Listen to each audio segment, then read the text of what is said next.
Morning civil engineers. Development of tubewell के 2.0 session में हम बात करने वाले हैं हम सैंड डिस्चार्ज ऑफ ट्यूबवेल की, method of measurement of sand content की और on intended use of water के हिसाब से क्या लिमिट होनी चाहिए सैंड कंटेंट की पानी में, ड्रिंकिंग वाटर में, वो वाली ये सारी चीजें हम इंटरनेशनल स्टैंडर्ड के हिसाब से बात करने वाले हैं, article 230 California ground water association के हिसाब से। और ये एक नॉलेज बूस्टर सेशन होने वाला है। हमारे कुछ व्यूअर्स ने हमें कमेंट किया था कि सर आपने डेवलपमेंट ऑफ ट्यूबवेल में ये तो बता दिया कि एयर कंप्रेसर को 3000 to 4000 ppm पे आपको खत्म करना है, लेकिन उसको हम चेक कैसे करेंगे, तो इस सेशन में मैं डिटेल में डिस्कस करने वाला हूं। आखिरी तक बने रहना है आपको। पिछले सेशंस में हमने कंस्ट्रक्शन ऑफ ट्यूबवेल में सोर्स ऑफ वाटर की बात की, टाइप ऑफ बोरवेल की बात की, साइट सिलेक्शंस की बात की, ड्रिलिंग मेथड्स की बात की, स्पेसिफिकेशन एज पर BOQ,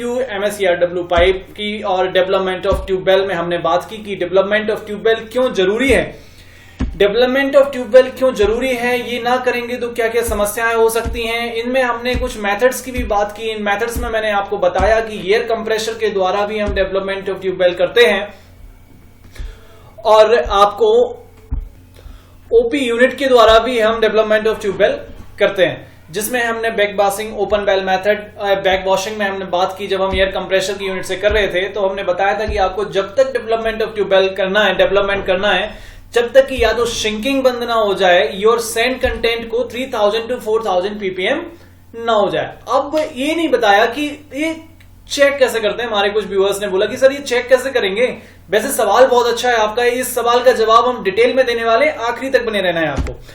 ठीक है, सबसे पहले तो हम बात शुरू करेंगे कंस्ट्रक्शन ऑफ ट्यूबवेल के 2.0 में। हम इसी सारे सवालों का जवाब देने वाले हैं। This is subscribe time to all of you.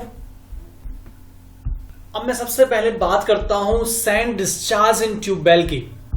Sand discharge जब होता है तो हम उससे पहले भी आपको ये जानना होगा कि जहां हमने आपको बोला कि 3000 to 4000 ppm में ppm का मतलब क्या है, क्या कोई जानता है? यदि जानता है तो बहुत अच्छी बात है, नहीं जानता है तो मैं आपको बता दूं। ppm शॉर्ट फॉर्म है पार्ट्स पर मिलियन का, और इसी को यदि mg पर लीटर भी बोल रहे हैं, मिलीग्राम पर लीटर भी बोल रहे हैं, तो कंफ्यूजन नहीं होगा। आगे जब भी मैं ppm बोलूं तो आप mg पर लीटर से उसको रिलेट करना, जहां भी ppm लिखा हो। और इस बार मैं आपको बात करने वाला हूं article 230 California ground water association के हिसाब से, जो अडॉप्ट हो चुका है 1 अक्टूबर 1994 को। अब इसमें मैं आपको बताने वाला हूं इस आर्टिकल के हिसाब से कि सैंड डिस्चार्ज इन ट्यूबवेल में कितना होना चाहिए, कंप्रेसर की कितनी लिमिट्स हैं, और OP unit, over pumping unit में कितनी लिमिट्स हैं, और भी बहुत कुछ।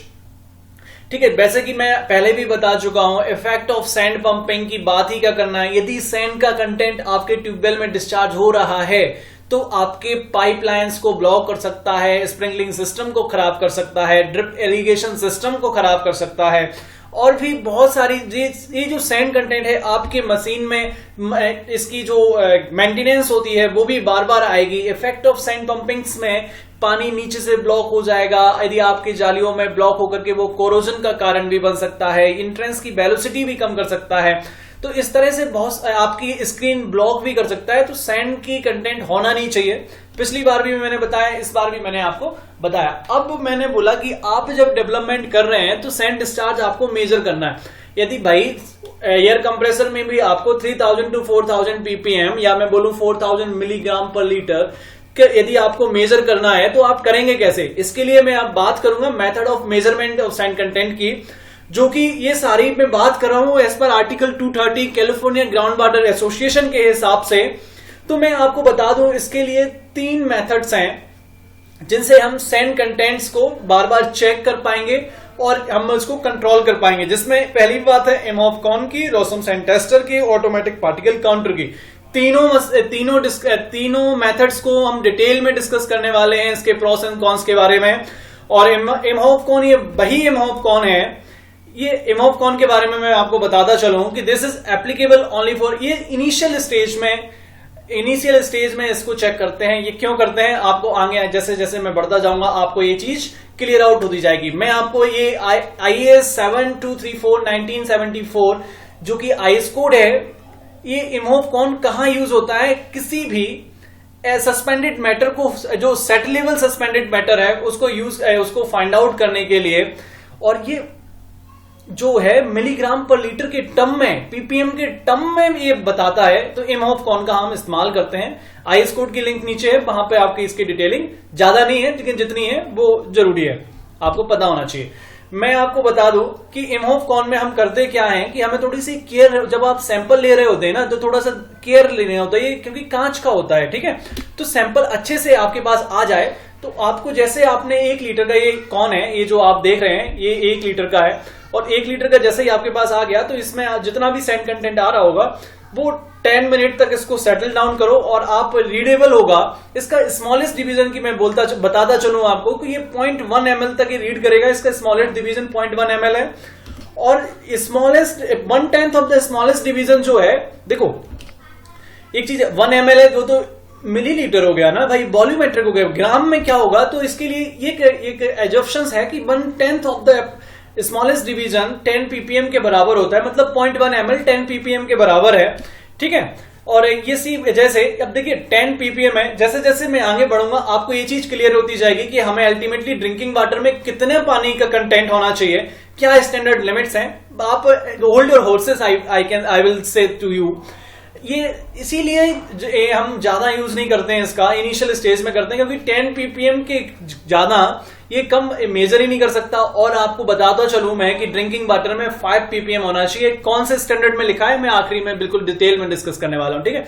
तो वो मेजर ही नहीं कर पाएगा, इसलिए इसको सिर्फ इनिशियल स्टेज में चेक करते हैं। और मैं बोलूंगा कि आप इसको, हाँ 10 है, 20 ppm तक आप मेजर करो, क्योंकि जो मैं नेक्स्ट आपको डिस्कस करने वाला हूं रोसम सैंड टेस्टर की, ये कैपेबल है 50 मिलीग्राम पर लीटर से 0.5 मिलीग्राम पर लीटर और 0.5 ppm तक। तो ये बहुत ही मजेदार है, ये सभी ने इसको रिकमेंडेड किया है रोसम सैंड टेस्टर को। ये किस तरह से मेजर करते हैं, क्या इसकी प्रोसीजर है, इसको भी मैं डिटेल से आपको बताने वाला हूं। कि ये देखो, इसको सेंट्रीफ्यूगल सैंड सैंपलर भी कहते हैं रोसम सैंड टेस्टर को, और ये आपका ये कैपेबल है एक्यूरेटली मेजर करने के लिए 0.5 ppm तक। और आपको कितना ये American water association, water work association में कुछ इसकी प्रोसीजर्स हैं, बहुत ही गजब के हैं। आखिरी में बता रहा हूं क्या कैसे करना है, ठीक है। ये बस मैं बताता चलूं कि रोसम सैंड टेस्टर है ना, 50 ml के बाद में ये लेस देन 50 ml से आप इसको यूज कर लो, और 0.5 ppm तक जितना आपको जरूरत है आप उसकी टाइम ड्यूरेशन के हिसाब से आप मेजर कर लेंगे। कैसे करेंगे मैं आपको बताता चलूं। ये है हमारा Rossum sand tester. Rossum sand tester को किस तरह से इंस्टॉल करते हैं, ये चीज आप देखिए। ये चीज आपका ये जो है, इससे ये पंप डिस्चार्ज है जिससे पानी बाहर निकल रहा है, और इस पानी के बाहर से बंद कर दिया जाता है, वो उसके सेंटर में रोसम सैंड टेस्टर को लगाया जाता है। और रोसम सैंड टेस्टर में 1.4 गेट वॉल्व है, यहां से पानी को इसके अंदर डाला जाता है, और इसके गेट वॉल्व से इसकी कैपेसिटी 0.5 GPM कर देते हैं। तो इससे क्या होता है, इसका सेंट्रीफ्यूगल फोर्स बढ़ जाता है, और वहां से जो सैंड पार्टिकल्स हैं वो यहां पर सेटल हो जाते हैं, यहीं पे हम उसको मेजर कर पाते हैं। ये इसका 3D एपरेटस है, आप इसको समझ पा रहे होंगे। रोसम सैंड टेस्टर को स्मॉल डायमीटर से tapped horizontally in the well discharge pipe close to the pipe head, आप पाइप हेड को क्लोज करके आपको इसको कनेक्ट करना है डिस्चार्ज पाइप के सेंटर में, जैसा कि ये दिख रहा है। अब मैं बताता चलूं कि इसको जब आप इसमें जब इनलेट देंगे तो इसका जो आउटलेट है 0.5 GPM तक इसको फ्लो कंट्रोल वॉल से इसको कंट्रोल करना है, ताकि इसका प्रेशर बढ़ जाए। कैसे करेंगे, 0.5 GPM होता क्या है, तो GPM that means the gallon पर मीटर, और यूनाइटेड स्टेट यूएस में जैसा ऐसा यूनिट हम यूनाइटेड स्टेट से लेते हैं, तो यहां पे 3.78 लीटर को 1 गैलन बोलते हैं। और इसका अदर कंट्रीज में जैसे मैं बात करूं, United kingdom, Ireland, Canada, Australia, New Zealand और भी कुछ कैरेबियन कंट्रीज हैं, वहां पे 4.5 लीटर का होता है। एक और कुछ है, बट हाँ हमारे यहाँ पे SI स्टैंडर्ड्स हैं, तो हम ये 3.78 लीटर को 1 गैलन मानते हैं। एक स्मॉल रेडियस डिवाइस है, हाई वेलोसिटी से पानी क्रिएट होता है, ये लार्ज सेंट्रीफ्यूगल एक्सेलरेशन प्रोवाइड कर से इसमें जो सैंड पार्टिकल सेपरेट आउट होते हैं उसको आसानी से ये मेजर करने में कैपेबल है। इसमें क्या होता है कि जो सैंड होती है, जैसे ही वो सेंट्रीफ्यूगल फोर्स की वजह से उसके सैंड को कैलिब्रेटेड जो ट्यूब है उसके अंदर ये आ जाते हैं और उसको हम रिकॉर्ड कर लेते हैं that total quantity of sand the time allows, कितने टाइम में कितनी सैंड क्वांटिटी आई। इस बेस पे मैं आपको एक एग्जांपल भी बताने वाला हूं। This is a surprise package for, जो आप स्किप नहीं करना, लेकिन आपका बहुत सारी चीज छूट जाएगी। मैं बहुत ही हर सेकंड कीमती है इसके लिए। देखिए सैंपल लेते कैसे हैं थोड़ा मैं डिटेल से बता रहा हूं, क्योंकि अभी तक हमने सिर्फ मोटा मोटा समझा कि कैसे ये काम करता है। तो मैं आपको बताऊं, इंस्टॉल द आरएसटी मतलब रोसम सैंड टेस्टर की बात कर रहा हूं, ठीक है। और ये जो प्रोसीजर है वो मैं टेक्निकल मेमोरेंडम जो कि रोसोमोस कंपनी के द्वारा टेक्निकल एपरेटस का टेक्निकल मेमोरेंडम निकाला गया 0057 के हिसाब से मैं सैंपल की प्रोसीजर बता रहा हूं, ठीक है। तो आपको क्या करना है कि रोसम सैंड टेस्टर को आपने इंस्टॉल किया। Inlet should be located at horizontal centre line. Inlet जो है आपका हॉरिजॉन्टल लाइन के सेंटर से आपको इसमें अटैच करना है। Discharge pipe end position as close, और आपके बाहर का बंद कर दो। तो discharge head and other tubular flow area जितने भी है वो आप बंद कर दो, ताकि पूरा का पूरा पानी उसी से निकले। ये आप देख ही रहे हैं, ये चीज इसमें कोई दिक्कत ही नहीं है। अब करना क्या है, ओपन द इनलेट बॉल। आपको इनलेट बॉल आप ओपन करो टेस्टर वाइड टू द, मतलब इनलेट बॉल को आप टेस्ट जहां पे अपने रोसम सैंड टेस्टर लगा दिया है उसकी तरफ आपको खोलना है, और आउटलेट को 0.5 जीपीएम तक गैलन पर मिनट, मैंने अभी बताया ना 1 जीपीएम मतलब होता है 3.78 लीटर पर मिनट। तो आप चेक कर लो, बाहर एक 3.7 लीटर का एक कंटेनर रख दो और वो 1 मिनट में भर रहा है, दैट इज ओके। या फिर 1 मिनट तक नहीं 30 सेकंड तक आपको जितना आपको चेक करना है आप वहां से चेक कर सकते हैं, ठीक है। तो वहां से एक 1 गैलन कंटेनर को 2 मिनट में भर दे, दैट मींस कि इतना आपको फ्लो कंट्रोल करना है। आपको क्लोज द इनलेट बोल। अब क्या करना है, आपको इनलेट बोल आपको उसका क्लोज कर लो और उसको क्लीन कर लो, ताकि उसमें पुराना कुछ पार्टिकल रह ना जाए। और जब ये सैंपल लेने के लिए तैयार हो जाए तो आपको ओपन द इनलेट बोल wide open and note the time. आपको जितना देर के लिए खोला है उसमें भाई स्टॉप वॉच या टाइमर रखो और टाइम नोट डाउन करो कि आपने कितनी देर पहले खोला। और देखो ऐसा नहीं 1 मिनट के लिए खोलते हैं हम, एक्चुअली 5 मिनट 10 मिनट के लिए खोलते हैं और फिर 5 या 10 से डिवाइड कर देते हैं तो पर मिनट का आ जाता है। This is the simplest form. मैं एक एग्जांपल से भी आपको बता रहा हूं। 5 मिनट तक आपको देखना है कि 5 मिनट में कितनी सैंड इकट्ठी हो रही है, और उस सैंड को टाइम से डिवाइड कर दो तो वो पर मिनट का निकल आता है। The test can be repeated as a run longer, और इसको ज्यादा समय के लिए करते हैं, ऐसा नहीं शॉर्ट पीरियड के लिए करते हैं। भाई अमेरिकन वाटर वर्क एसोसिएशन ने इसमें सिंपलेस्ट बताया, मैं आपको आखिरी में वो चीज क्लियर कर रहा हूं। और आपको देखना है कि यदि आपके ट्यूबवेल में यदि ड्रो डाउन आ रहा है तो आप उसको दोबारा से टेस्ट को रिपीट कीजिए, ठीक है। और उसको जब तक कीजिए तब तक उसमें ड्रो डाउन ना आए, सर्जिंग ना आए, सर्जिंग नहीं हो पानी की, ठीक है। स्टेडी डिस्चार्ज होना चाहिए। आपने देखो check the flow rate through the, जब आप फ्लो रेट आप चेक कर रहे हैं तो आपको देखना है कि 0.5 जीपीएम का रेट है कि नहीं है। यदि नहीं है तो आपको टेस्ट को रिपीट करना है। Record the pump discharge rate in GPM during each sand test. जितने भी आप सैंड टेस्ट करो, कितने सैंड टेस्ट करना ये भी बता रहा हूं भाई। आप कंट्रोल योर होर्सेस, ये भी मैं बताऊंगा एक्चुअली। तो आपको जितने भी आप करो तो उस टाइम पे फ्लो रेट क्या चल रहा है, 0.5 जीपीएम से कम नहीं होना चाहिए, और कितना वाटर हुआ, कितने टाइम में हुआ, ये कुछ चीजें आपको रिकॉर्ड करते हुए चलना है। इससे आप sand test Rossum sand tester से निकाल सकते हैं, ठीक है। Method of measurement of sand content के लिए मैंने आपको बताया कि 0.5 जीपीएम जो कि आपको कंट्रोल करना है। यूएस गैलन में 3.78 लीटर का 1 गैलन होता है। तो आपको यहां से मैं पहले बताया, मैंने फॉर एग्जांपल आपने उसको 10 मिनट तक आपने उसको चालू रखा और आपको 0.1 ml आपकी सैंड उसमें कलेक्ट हो गई, तो 0.1 ml divided by 10 minute that is 0.01 ml पर मिनट। ये आपका सैंड रेट हो गया। अब सैंड रेट को पीपीएम में कैसे निकालेंगे, एमजी पर लीटर में कैसे निकालेंगे, उसके लिए क्या होगा कि सैंड रेट को डिवाइड करते हैं। देखो आपकी इसकी कैपेसिटी डिस्चार्ज कितना है, 0.5 जीपीएम।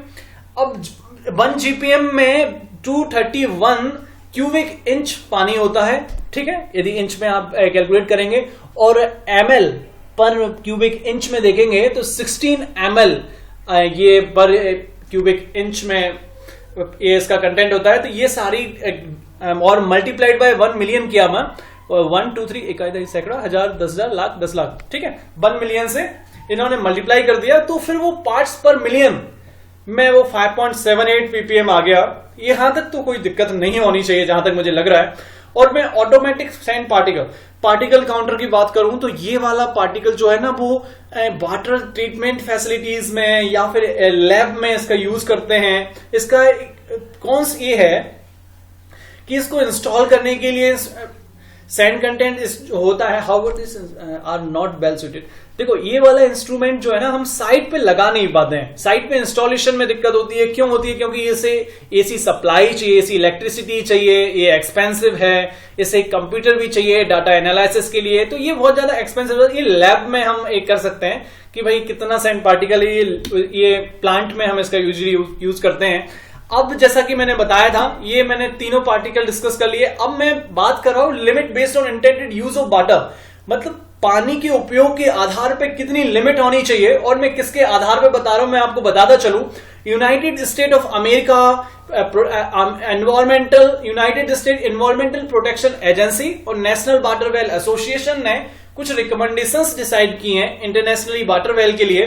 तो उन्होंने बोला कि जो 15 ppm का जो है, यदि फ्लूइड टाइप इरिगेशन के लिए आप इसको यूज कर रहे हैं तो 15 ppm तक का सैंड कंटेंट इसमें चल सकता है। दैट मीन्स कि 15 mg मिलीग्राम पर लीटर क्या यदि सैंड है तो आप इसको यूज कर सकते हैं फ्लूइड टाइप इरिगेशन में। ये भी वहां पर जहां पे आपका मशीन फ्लो या आपका कोई सिस्टम हो वो ब्लॉक ना हो, उसको दिक्कत ना हो रही हो, तो आप 15 ppm तक सप्लाई कर सकते हैं। 10 ppm तक के लिए स्प्रिंकलिंग इरिगेशन सिस्टम में आप इसको यूज कर सकते हैं। और भी जहां पे मॉडरेट अमाउंट ऑफ सैंड जहां पे आ रही है, जिससे स्पेशली कोई हार्मफुल नहीं है, it is not specially harmful, किसी भी चीज के लिए हार्मफुल नहीं है, मॉडरेट है, तो 10 ppm तक के लिए भी स्प्रिंकलिंग सिस्टम वाले इरिगेशन में आप सप्लाई कर सकते हैं।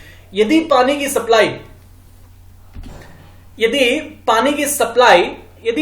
सप्लाई में 5 ppm supply of home, institute, municipalities, industries में हो रही है, डोमेस्टिक यूज के लिए हो रही है, तो उससे 5 ppm तक के लिए है। ये हमारा ये US EPA environmental protection agency, national water well association ने इसको आइडेंटिफाई करके रखा हुआ है। 5 ppm 5 मिलीग्राम पर लीटर, यही आउटपुट होना चाहिए। यही वो लिमिट है जो कि हमें ओपी यूनिट में मॉनिटर करना है।